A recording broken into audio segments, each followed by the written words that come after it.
was just watching. They say them people then upgraded some more charges on Lil Durk. Like, he should have knew that. Like, I'm gonna listen and then we'll... Covering some other news that has just come to our attention. This is according to the FBI. I want to pull up a tweet that we have as well. So, Grammy Award-winning Chicago rapper Lil Durk has been charged in a superseding indictment alleging murder for hire plot to kill a rival near the Beverly Center shopping mall in Los Angeles in August of 2022. So, of course, we do know that Lil Durk has been behind bars, I should say, for some time now. This is all having to do with he's accused of hiring to kill rival rapper Quando Rondo. This is, again, back in August of 2022. So to bring in now to have just a bit more conversation about this alleged murder for hire plot, let's bring in Megan Cuno. She is our legal affairs journalist. Megan, thank you so much for being with us here on Live Now. Again, we just got this update today, 2 new charges in this federal case. What are your thoughts initially as you saw that update come out? Really nothing new in the indictment. This is just the feds getting ready for him to come back to Los Angeles and giving him co-defendants in the indictment. He was arrested on a complaint, so it would be totally standard for them to then go and seek a grand jury indictment.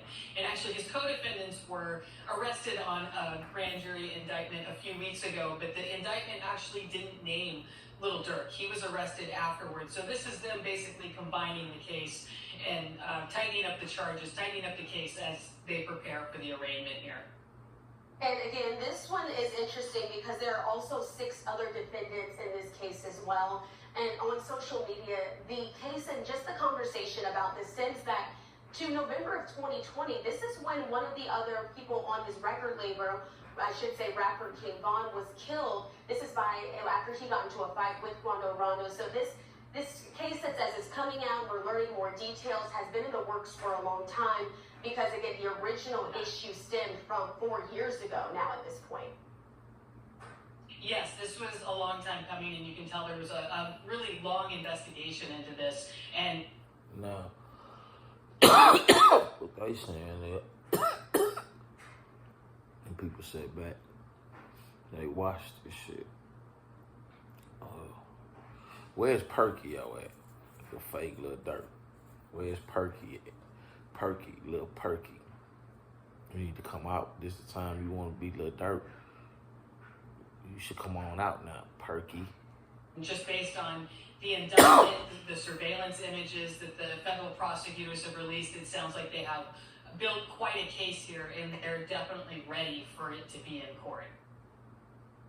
So I do want to read off some additional charges that we do know that the FBI has now charged Lil Durk with. This is 1 count of conspiracy, 1 count of interstate facilities to commit murder for hire resulting in death, 1 count of using, carrying, and discharging firearms and a machine gun, and possession of such firearms, furtherance of a crime of violence resulting in death. So we should also note that in this case, it wasn't actually the rapper Quando Rondo who was injured. It was a friend of his who was shot and killed in this as well. So when you're talking about the implications of this and going forward with these charges, do you see where he's going to end up with the federal government in this case? Obviously, we do know Young Thug just beat some of his charges in his case, but that was a state case. This is a completely different ballgame here.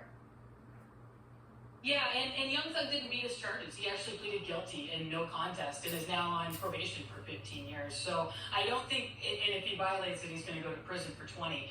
So I don't think we're going to see a plea deal, probation plea deal, or it wasn't a plea deal, it was an open plea. But I don't think we're going to see a plea like that in this case. We could see this go to trial, but I am experienced with one of the prosecutors in particular. I've covered trials that he's done, prison murder trials, other things like that. So he's very experienced in cases like this. So if they want to try to take this to trial, I'm sure the prosecutors would be happy to try it. If they want any kind of plea agreement just based on the charges, I think they're looking at a hefty amount of time in prison. So it'll be interesting to see what kind of defense they get. We haven't seen a big offensive defense from him yet, but that could be coming.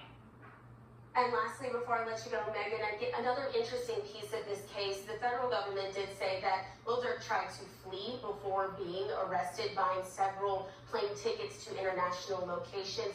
Do you think that that will play a role when it comes down to this case heading to trial potentially, and what his sentence could be overall?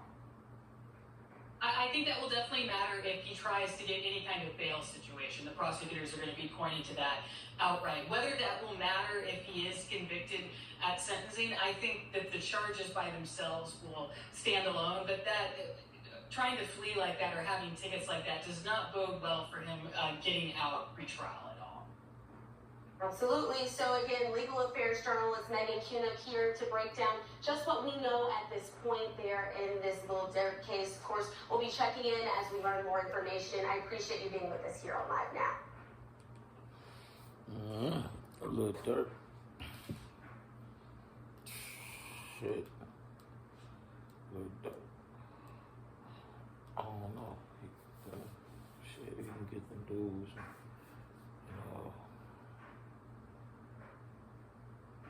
Some lawyers or whatever. I don't know, man. They ain't finna go sit down and do that time. That boy Lil Durk. He know that.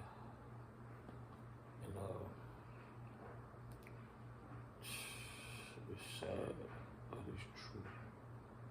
We just gonna keep watching, folks.